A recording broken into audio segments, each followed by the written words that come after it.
Is Brooklyn in the house?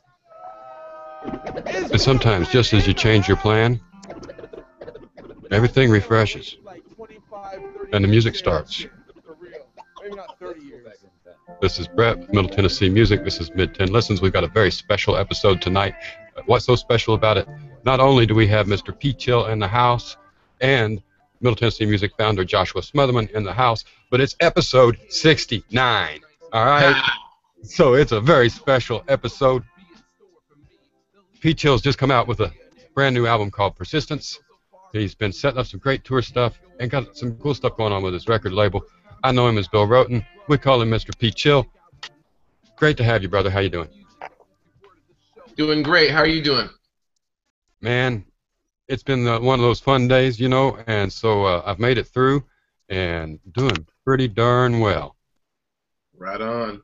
And I hardly know where to start. You know, I told you earlier I was a little hectic today, and we were moving quick with setting this up. So let's go back a couple years, and if you don't mind, and before he has to leave to go take care of Amity, I want to ask Joshua Smotherman to set us up here and introduce how you became to know us at Middle Tennessee Music and how he got to know you. And let's take off from there.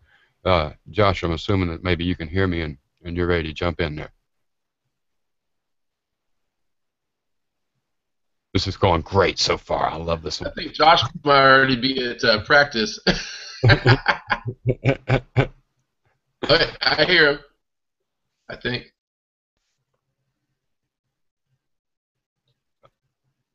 If he doesn't speak up, I'm going to tell a story from my side of it, and it's not going to be nearly as glamorous for Josh. Hey, tell it your way, brother. He's playing I was lucky enough to meet Josh a couple of years ago. I've been touring all over the United States for a few years now, and I just was reaching out to different acts in Tennessee, and he got back to me and said, "Hey, I have this place in Manchester I can book you guys at," and lo and behold, it worked out, and we had a great time out there. It's a place called The Brew that used to be in business, run by Scott and Judy Solomon. And, yeah, from there, Josh was just one of the most professional people I met out on the road. So it's been kind of a click ever since then, man. We worked together on a lot of stuff. He's moved to California. I brought him into the record label I'd already had established. And he's kind of taken this record label that was kind of stagnant, just putting out my own records, and he's added a new life to it to the point where it's like, damn, it's doing stuff I didn't expect it to do. So it's kind of cool. It's a good guy. When the music's good, that good stuff that you didn't expect tends to happen. Mm-hmm. And yeah, Josh is a great fella, and I'm really glad that he introduced me to you. Strangest thing that I live 14 miles from the venue that you played in Manchester, but couldn't get there that night. That's life, you know. Yeah, it is. And that's the way things go. We're going to catch you soon. So tell me about, I guess, what got you started in this white boy hip hop thing, you know? Because I mean, people still think white boy hip hop, you know. What caused you to dive into that? Hey, I don't even call what I do white boy hip hop. I just do hip hop, man. I believe that hip hop is a culture and a movement that unites people. It goes across racial lines. So I don't even like to call it white boy hip hop because I feel like that's just putting up racial lines that I feel the hip hop as a culture is trying to shut down, you know. But I got into it in the early 80s, you know what I'm saying? I first heard hip hop probably in like 82 or 83 as a little guy. I was in a neighborhood pool with my sister, and I remember hearing Curtis blow the brakes, and I was just like, "Whoa!" You know, so I was kind of blown away by it because all I heard was rock music and shit like that before, and from that point on, I just kept growing. I kept wanting to hear more and more, so I'd seek it out and whatnot. And then finally, when I got older, I was like, "Well, shoot, I'm gonna try to start writing some rhymes myself. Wonder if I could do this," you know, and definitely wasn't quite as good back then, but you know. You know, the Beastie Boys, you know, had the same effect on us back in the mid-'80s, you know, and really opened our ears to what was going on in a culture that was just beginning to bloom. It's just really blew our minds. And so to watch this whole thing, you know, it was just beginning to bloom back then. and to come forward to today, and so many people that are so good at it. It's really cool, and exactly like you said, it does reach across all boundaries and breaks through those wonderfully. So you've been at it for several years. How many records you got out now? This is gonna be my 9th solo record, and I started doing solo records in 2002. Solo in 2002. That's about the same time that Joshua was putting his first stuff out on the internet too. Uh, and I remember those days. He was working with Fruity Loops. I used to use that, yeah. So hey, I've got it on the tablet here that finally loaded the video for our intro to get some music from. Nice. And Josh is asking, he wants to know a little bit about Two Dope turning down a booty bass deal. Oh, so he's just gonna type it. He must be on his mobile device, sitting next to soccer practice or something. Yeah, back in the day, I was in a group called Two Dope. It's we formed in about '91. We put out actually our first single in '92. Fully independent, did our own pressing, our own distribution, sold a few hundred copies in the Northern California area. About '94, we got offered a deal through a subsidiary of Ichiban Records out of Atlanta. They were looking for a couple of white boys.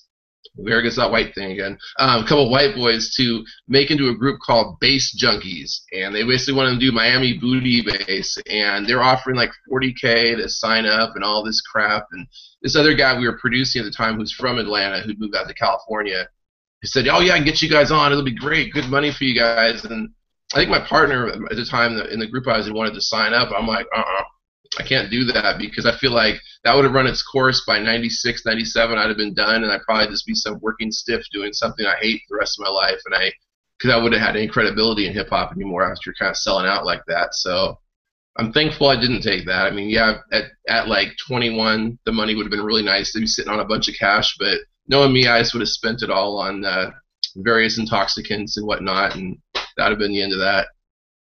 Well, you know, at the time that was the thing to spend it on, I think. And oh yeah, still kind of is, but you know.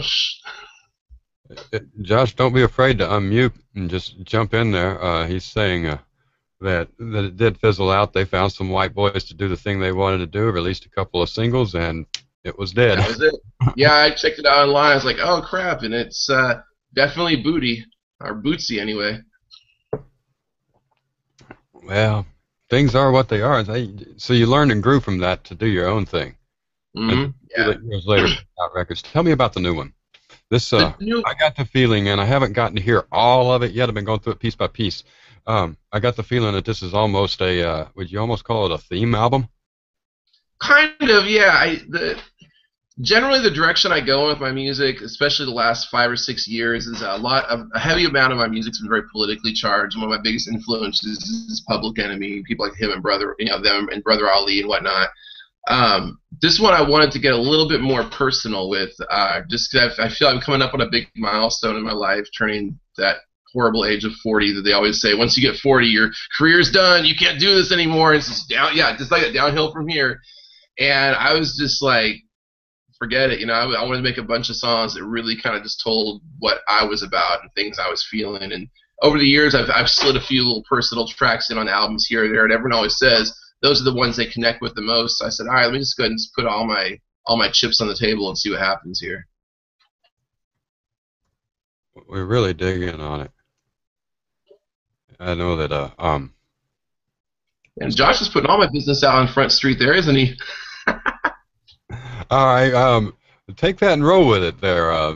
You can see it too, and I'm just gonna take this, roll with it. You see what Josh is doing. He's not going to speak. Yeah, I put out. I was pretty heavy with touring between 2002 and 2008.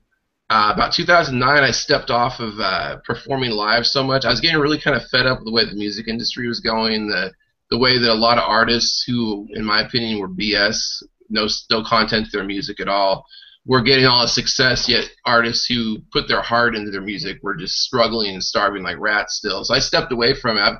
I've always been a lover of just all things hip-hop culture. I started off, I was a DJ before I started rhyming.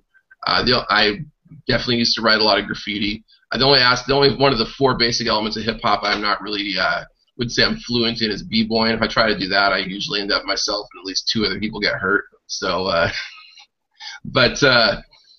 so yeah, I drifted back into the graffiti at that point. I started painting some less than legal objects that move along metal rails across the country. We'll just leave it at that. And I got very, very much into that because I felt like that was the last aspect of hip-hop culture that wasn't being influenced by the establishment, by mainstream media and all that. There are still artists that do it because they love it, not because there's a paycheck at the end or some chance of getting rich from it. I mean, they're risking, artists that paint graffiti illegally are risking their freedom to make their art, so there's something to be said for that. So I got very involved in that. And then after a few years, I met my current wife, and I was still very heavily into making sure that freight trains look prettier than they do when they started off that evening. And she kind of pushed me to keep doing my music. She never told me to stop painting the graffiti. She never told me to stop that. But I think secretly she knew if I started getting involved in music, I wouldn't have time for that anymore. So, truth be told, but And you're about to be releasing you're about to be releasing some of the graffiti art. Maybe I gotta find out what I don't want to say what I used to write when I was active. Statute of limitations I need to figure out. I've got a lot of photographs hidden away on a friend's computer at an undisclosed location. I'd love to release a book full of these photographs. I'm very lucky to have a good amount of what I've done documented. I am going to start probably selling different canvas work and things like that at my shows. Of course, it won't be anything that I wrote illegally because that's just asking for trouble. And life is good right now. I don't want to screw it up. So. Shoot, take the plunge. I think Diana wanted to jump in, and she's got something that she wanted to ask. She's always got an angle, so I want to see where she's coming from. I wanted to ask Josh something. Hi, Josh. I'm Diana. Sorry, you can't see me. I got rollers in my hair. But I've heard so much about you over the years. My question is, as a white boy, being all white as you are and all, did you find in the beginning, because I know you and Brett both are really good writers, did you find it easy for people to open up and talk to you, or were they like, really, dude, like, what do you know? Oh, yeah. Good question. That's aimed at Josh, right? Now, I think she was asking, I think that was directed to Joshua, so still waiting on it. And I know he's sitting there with the kids in the room. And okay. There he goes. And he's in the chat there. People in general have always poured themselves out to me. I don't know why. Well, Josh is a good cat. He's one of those people who, when he walks up to you, you feel good about him. I can say that because I've known him since he was a kid, and literally. Just good people. He exudes good vibe. I think Bill alluded to that earlier. What about you, man? Did you get any special or different treatment as you were getting started into this based on that same kind of thing? Yeah, I wouldn't call it a preferential treatment by any means. Being because it was the early '90s when I started doing it, and white dudes. Nowadays, you go to a hip hop show, you're going to see at least one, underground show, at least one white guy rhyming, and that's, like I said, that's the beauty of hip hop. It's bringing cultures together. You see people of all different backgrounds.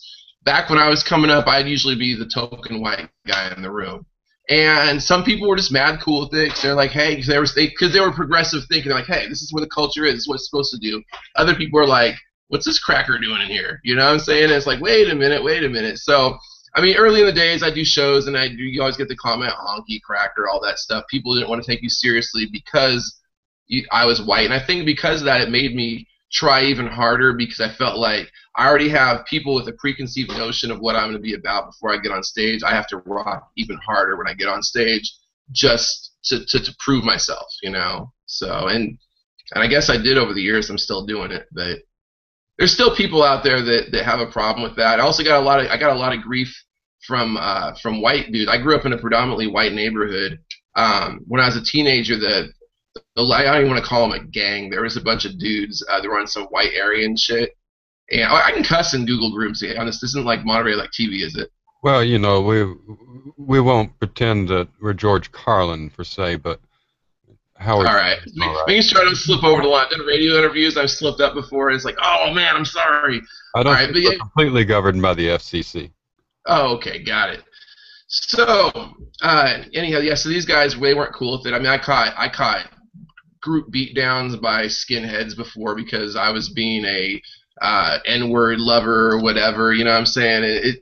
And honestly, those things just made me want to do it more, just to prove to people, no, I can do this. And it's my passion to do this. You know, so I caught it from kind of both sides, so to speak. You know, but whatever. I would imagine you would, and I hope for the young kids, and we talked to a lot of young kids that are doing this now. I hope for them coming up in this that things are even more open and it's easier for them. I feel like it probably is. From what I've seen of the show with the younger folks and stuff, I think it is a lot easier. Because sometimes I'll talk to these younger cats about that, and they'll be like, "Oh, dude, da, da, da, da." I'm like, "Man, when I was coming up, this is what happened." I'm like, really? You know, which is good because I'm glad to hear that a lot of that has calmed down. Nothing's ever, I don't think, going to be perfect when it comes to situations of race relations, but definitely it's good to hear there's less things happening, and that makes my heart feel good. Yeah, definitely. And I see a lot of good things coming from all areas of the hip hop that gets sent to Middle Tennessee music. And I was never a huge fan. Maybe that's because in McMinnville, Tennessee, where I grew up when this stuff hit, the only thing that you heard coming out of speakers was NWA. And while it was funny to a 16 and 17-year-old kid when it was first coming out, it was also just plain nasty. And that turned me off. See, as a 16, 17-year-old kid, that shit turned me on. I love that. But also, I looked past it too. If you can look past a lot of, just get past the vulgarity and whatnot, which that was never a problem for me. But if that's something that bothers you, there's also a message in there. They were, in my opinion, looking back at it on the same tip that Public Enemy was. They told it from a different standpoint because what PE was going through on the East Coast, on the West Coast, hey, what up, Darren? On the West Coast, you know, it was a whole different story with police and civilian relations and stuff. So, because you look deeper between the lyrics, same with Ice-T. Ice-T was such a revolutionary of the things that he said, you know? Definitely. Well, there was good stuff coming all around, and you really had, in my case, I had to look for it, and I had to look deep. I had to get past a lot of my own preconceptions that I guess came from my complete white bread background raising, you know. So yeah, and never expect for this conversation to go there in that direction, but really that's just cool stuff to get out in the open and talk about for a minute. I want to say hi to Mr. Darian Childress. That's my dude right there. What's up?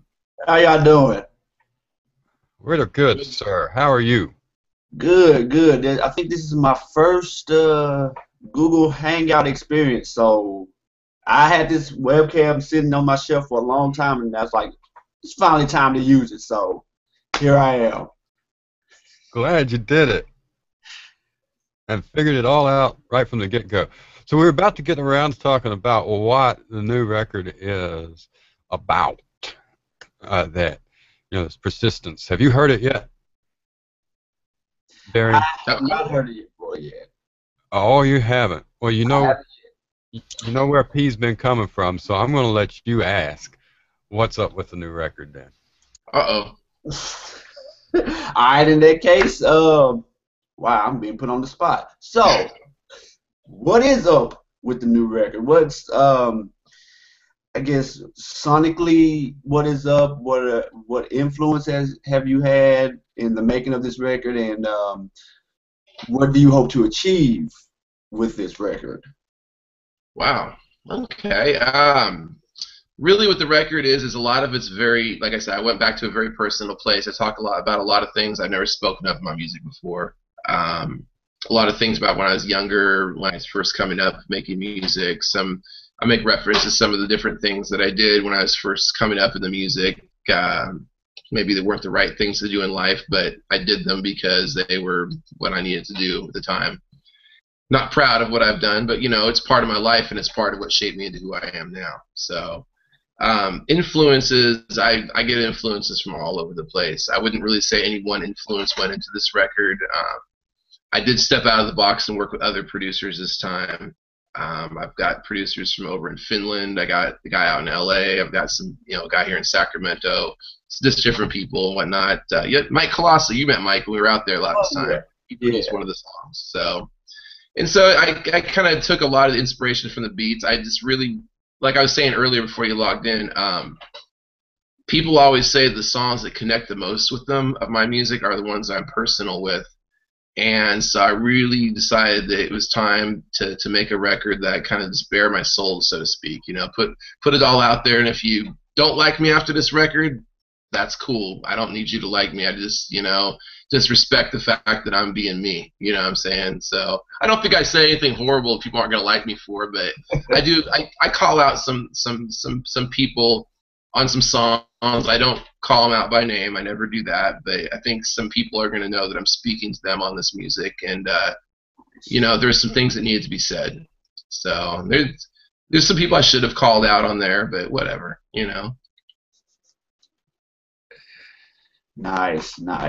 And I'm with you there. Like when it comes to music, I love those that have great beats and lyrics and whatnot. But what I connect with most are those records that are personal, the ones that delve into their lives. So so hearing your description of what you have going on with this record and everything that's happening with it, thumbs up as far as I'm concerned.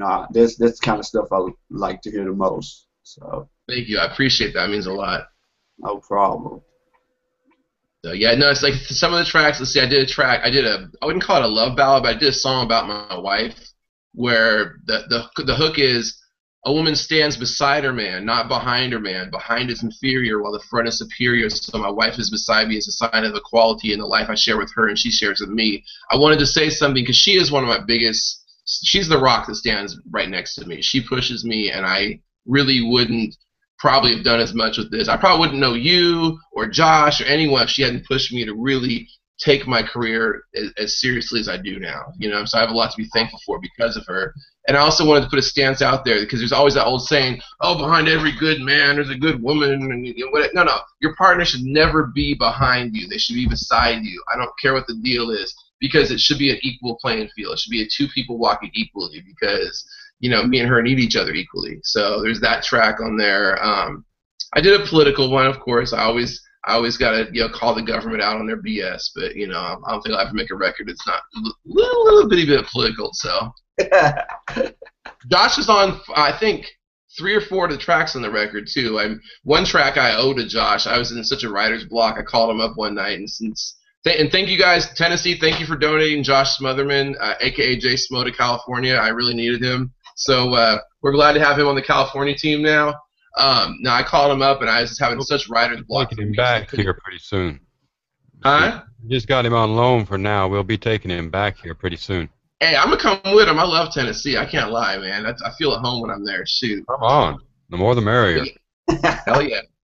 I felt so like I was just having such a writer's block. I called him like, dude, come over. I got a fridge full of hams. Let's drink and help me get past this. And he came up with the concept for my song, The 11th Hour, and that just kind of kick started everything going again. It was like, finally I could write again. So yeah, there's different stuff on there. I have a few features. I tried not to go too heavy on the features, but I did put a few people on there that I respect as MCs and whatnot. So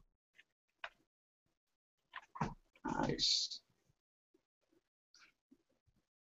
Neat stuff all around, and I know I saw a couple of pictures of Josh in the videos, and one of them wound up in our trailer video somehow. Nice.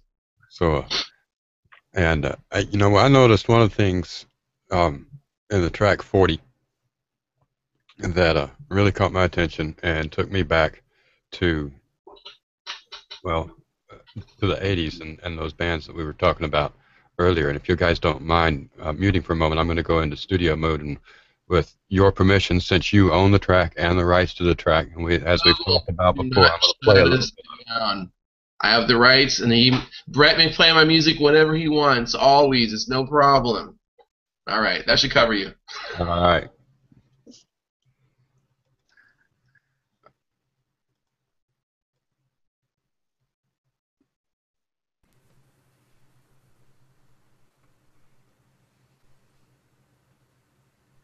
Oh, it's got to do its thing now. See, it was all set and ready to go.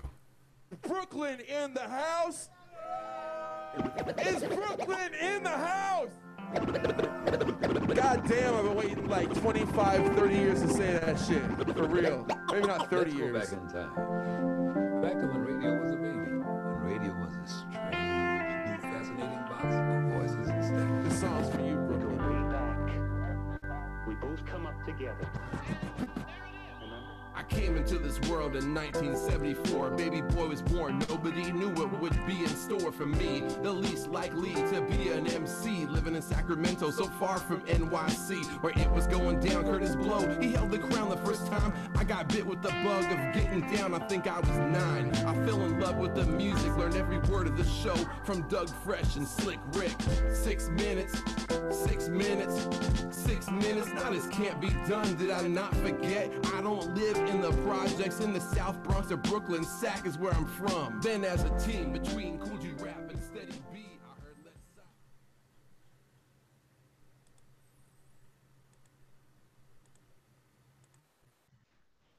So I'm real sure I heard some homage to the Beastie Boys there going into that one.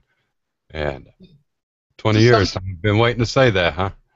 Well, that was actually a live audio recording from the first time I ever played in Brooklyn. It was April of last year. I finally got to do a show in Brooklyn, New York, and I felt, being from California, where you hear about places like this, they're legendary to people in hip hop that have never been there. These are the places where it was found, the Bronx, Brooklyn, Queens, and that's where this came from, So it's like holy ground when you're in these places, to the culture.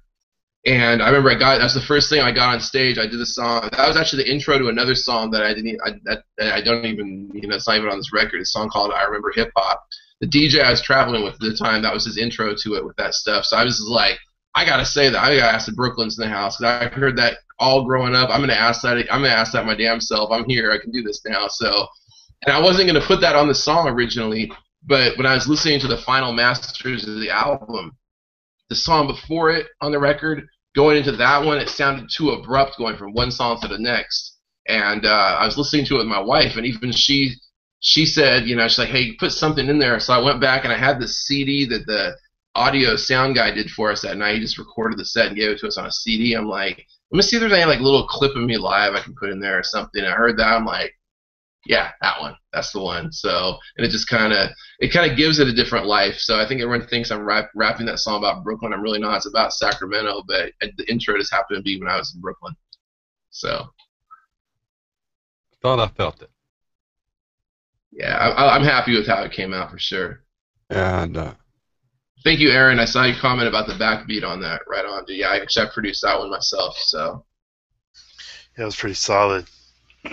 Thank you. I like the old school feel to the whole entire tune. The retro beats and the mix and everything. It's pretty sweet. So, thank you. Aaron hosts Hangout Records open mic nights on Fridays here on Google. Darian, you and the crowd there will want to know that we do feature poetry in open mic nights, which are Friday nights. And now that I know that you're going to be maybe a little more active, I'll get you an invite. yeah, of course, it just started. And Bill, you guys want to know that too. And Aaron also co-hosts one more Saturday night with Jeffrey Hillman. You want to jump in here for a minute, Aaron? And I was just gonna say, yeah, these. I don't want to steal a show from anybody, but these open mics just kind of started like on my birthday in March. Just kind of threw something together, and all the musicians I know were like, yeah, we're going to play. And so, like, all my musician buddies showed up Friday night, and we were up to like 3 a.m. Just everybody was jamming, having a good time. So I started like having informal, just impromptu open mics and on Friday nights. And every Friday night since then, it's been filled up with different people. And we had this idea to do all original songs and poetry and do that as a hangout on air, and then after that's over we can get into people playing covers and whatnot. But the first open mic poetry night with the hangout we did on air, it was filled up, and each person in there, like, we connected like on a just real spiritual level. Everybody's between everybody's poetry and songs. It was one of the best hangouts that I've ever been in, and I mean, I don't know, it's just truly amazing how these things just kind of, you know, take on a life of their own, and that's what's cool about music and in general. And it's just without music, I tell everybody this: without music, I'd have nothing. So, but anyway, carry on. Carry on, then we shall. I want to touch real quick. Bill's kind of one of these earth freaks, you know. Did something kind of cool with his business cards and a mailer with the CD that he sent out recently. What was in those things, man? I did some music download cards for the first single off the record. It's a song called "The Good Life," and the single released on Earth Day. Earth Day fell on a Tuesday this year, so I took advantage of the situation because everyone takes advantage of the Earth. I might as well too, right? So I went ahead and had some download cards the single made, and I had them made on actual seed cards. So I basically just did a thing where people sent me their address. I put a seed card with the download on it in the mail. They could download the song, get a free song, and then put the seed card in the ground, add water, and then wildflowers grow. Although I don't know how well that's doing. I planted mine. I swear to God, I've been watering it. I haven't seen nothing happen yet. So they might have gypped me on the seed cards if I just put like some dead seeds in there. I don't know, but the idea was there, right? All right, so a good idea. Good idea. I thought it was pretty. I mean, I've had a lot of people sending me pictures of them growing, and it's like, wait a minute, I can see who downloaded that. You didn't download that. You didn't get your song before you planted it. Wait a minute here. You're only getting half the deal now. Well, you know, hey, at least you got to send them the seed cards. You know, they're on the mailing list. Now you can send them something every week. Absolutely. They're going to start getting all kinds of crap in the mail. I'm going to start sending them, like, get total them junk. They get a special mailing list just for those guys. Mm-hmm. Very awesome. I want to give a chance, as we're getting close to wrapping up here, for Zine Odie or June or Diana, jump in if they've got anything they want to add or ask or whatnot. Yeah, I appreciate all you guys being here tonight. This is really cool to just sit and chill out with you guys. I kind of dig this Google Chats. This is my first time really doing this, so I can definitely see myself doing this more. This is really cool. Yeah, the thing I like about it is that you kind of get the hint, or not the hint, but you kind of get the idea of that we're sitting in the same room, and we're comfortable enough to have a discussion, you know, a decent discussion, and touch on many different things. And it's nothing like, you know, to be shy or anything to hold back. So it's just like, you know, you would be sitting across from me, and we're just, you know, talking. That's how I feel, and that's how I like to have my hangouts feel, and everybody in my hangouts, you know, I want them to feel the same way. That's where I'm coming from. So, you know, like you said, that's the way it is for me, and that's the way it has become. So it's a cool thing, and there's a lot of people out there that need to know about this that don't know about it, and it's just hard to get them off of Facebook and over on Google Plus. Yeah. Well, I've been trying. I'm always surprised when I see these articles come out, just as the one that did the other day, talking about how great hangouts on air are for musicians, and wow, people should notice this. And I'm thinking, excuse me for a second. Hey, shut it. Oh, you gotta love them. When you're live, anything that can and will happen happens. Yeah, it will. Just never know what's gonna happen. Josh says they're about to bring all the MPC crowd over here, and that's MPC Records that Bill runs and Josh is helping out with. And, so far there haven't been any questions in the app. Sorry about that. Just to let you know. No questions in the apps, and somehow I got off of the. I have a question. Jump in. Well, I had a question for you. See, like for me, I'm kind of learning how to transition from having a full-time job to being, you know, completely music. Well, at least maybe 60% where my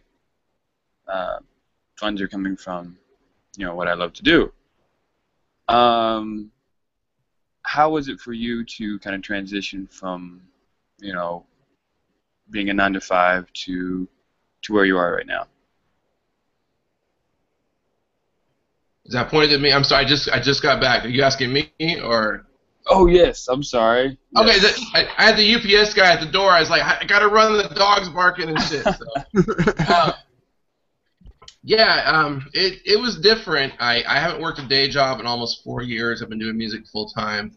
I found to make money at it, I've had to go to a lot of different places with it. Like aside from being just a touring musician, I run a record label that Josh is part of. I also have a publishing and distribution company. I do digital music distribution, kind of like what CD Baby and TuneCore does, but we just don't charge people up front. We wait for them to make money to make our profit, because that's kind of jacked up what those guys do.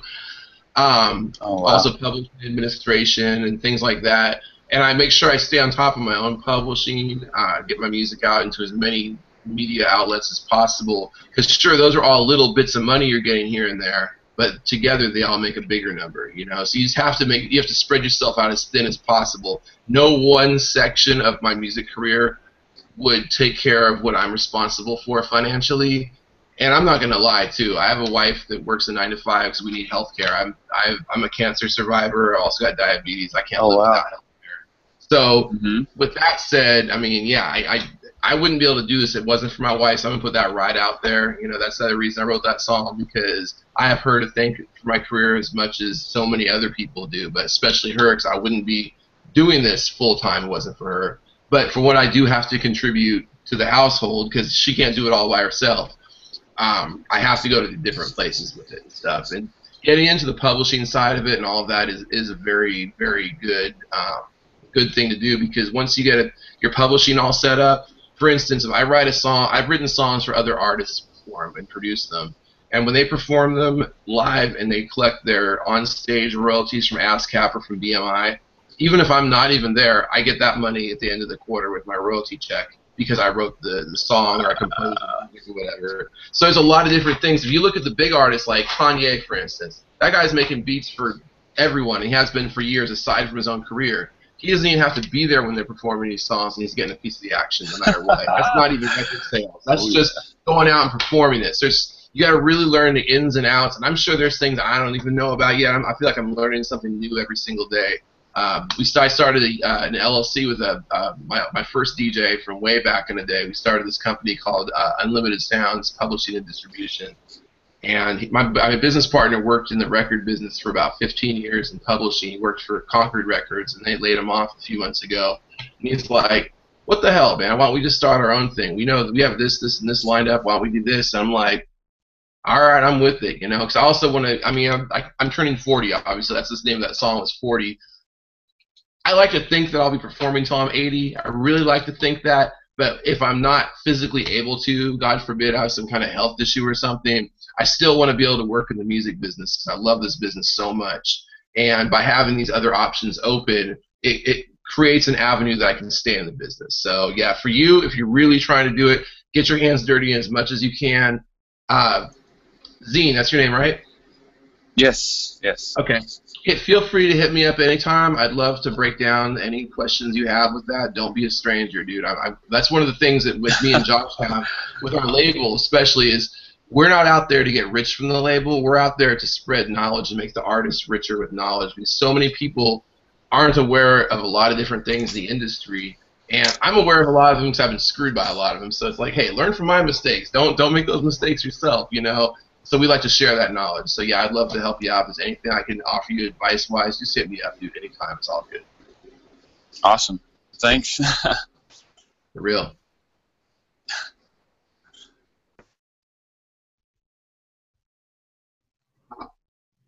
I was going to let you keep rolling on this. subject there because I know we're all really interested in it. Uh, as I was telling Aaron there in the offside chat, his hope someday with Hangout Records is actually to be a label. That's and cool. just mentioning to him that for a couple of 3 weeks maybe I've been thinking, perhaps we just partner with MPC in some way, and maybe we can talk about that sometime. Definitely want to learn as much as you want to spill. Of course, I know I've got a couple people that say, "Oh, when you get off into that technical talk, they want to go away." Of course, there's the other crowd too that says, "Oh, I love it when you get into the technical talk," and they come flocking in. So never know which way to go with any of that. But we've been at it for a while and had a great time. Definitely want to say hi again to Darian. Thank him for joining us, and Diana from Indie News at Noon, all the way up in New York. Real close to the Brooklyn area. You need to hook up with her next time you're up there. And yeah, I'll be in Brooklyn in July playing at this place called Goodbye Blue Monday. It's on Broadway near Malcolm X Boulevard. I don't know if that's anywhere near in Brooklyn where you're at, 'cause Brooklyn's a huge place. I found out last time I was there. I thought it was a little place. I'm like, dang, I'm driving for a few days here trying to get across this town. Wait a minute. It's not like Nashville, all right? No, it's totally different. Totally different.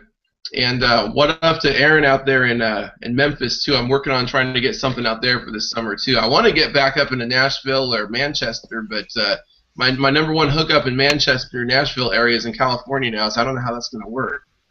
I'm sure something can be worked out.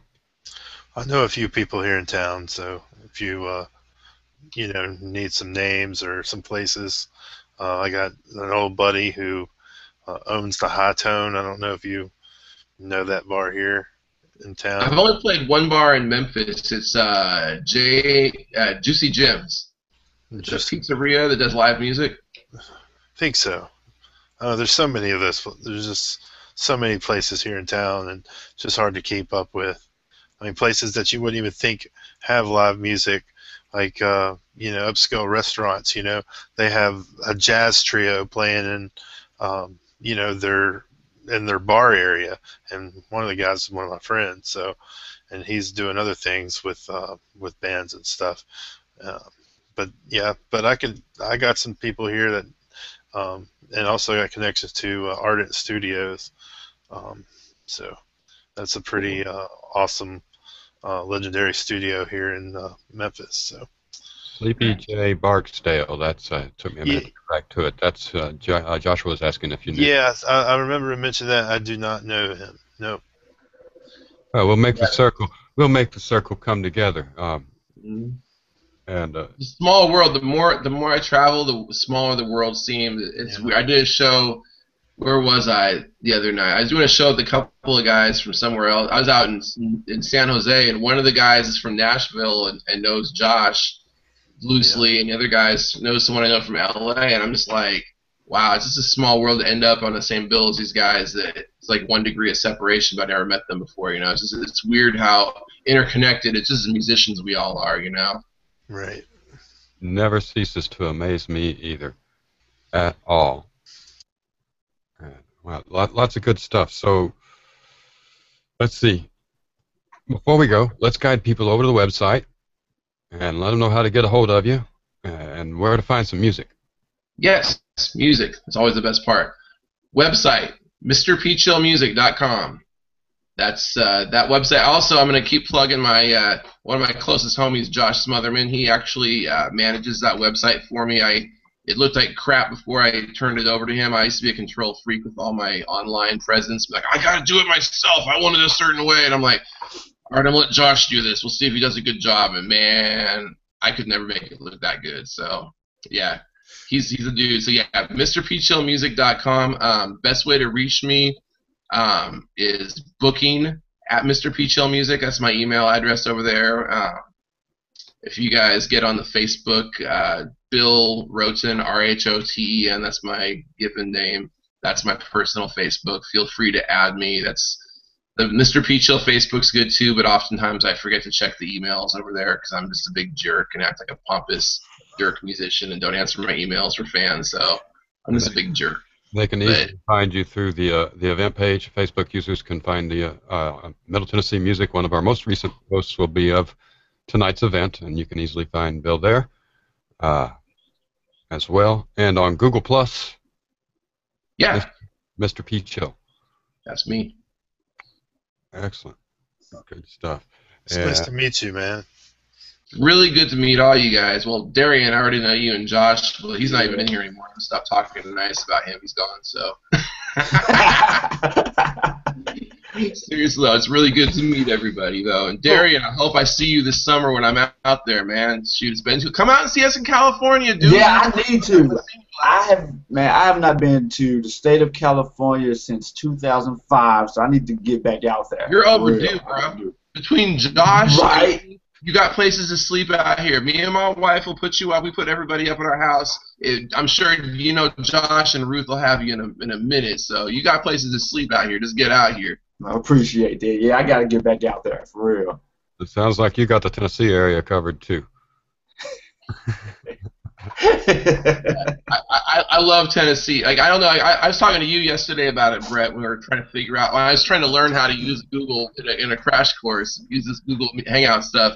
My family on my dad's side is originally from Middle Tennessee, so it was weird. I'd never been there before I started touring, really, and it's just weird how at home I felt there. And I'd never been there in my life, but it's just from the stories I heard from my grandpa and just different things. It's like, wow, this feels kind of like home to me out here. And it's the people. I hate to say it's like California. People are nicer there, man. People are assholes. That's why I love having Josh out here, but he needs to move back to Tennessee before he turns into an asshole like the rest of us Californians.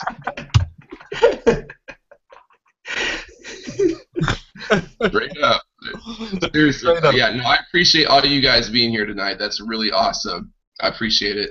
Grand time. While we're at it and saying hi to folks, so Will Leggett, Hiro Yuchimura, Jay Canner from Street Level Uprising, Gregory Jerome. That's my dude. What's up, Gregory? Shocking Rivals, all you guys that checked in over at Facebook, hey, we appreciate you being here. We hope you enjoyed it. And a big list of folks on Google Plus too, and even the whole Musicians on G Plus community has come in and shared this. So good times. Thanks to everybody that watched and enjoyed. Let's go out. If everybody will mute while I switch over to studio mode, and we'll go out with a little bit of The Good Life from Mr. P. Chill, which you can find on Persistence, which will be out Tuesday, June 3rd. Woo! That's next week. And MrPchill.com for all your... No. MrPchillmusic.com. I lost the MrPchill.com. It's a Japanese website now. Okay, MrPchillmusic.com. And see, I would have wound up on some Japanese website, or well, I probably would have just started typing and hit the first blue bar that came up because, I've been there. Anyways, MrPchillmusic.com. Find him on Facebook, Google+, Twitter, YouTube. It's Mr. P. Chill 916 representing on YouTube, and I'm going to switch over to studio mode here, and we'll go out with a little bit of The Good Life. I'm Brett Campbell. This has been Mid 10 Listens, episode number 69 with Mr. P. Chill.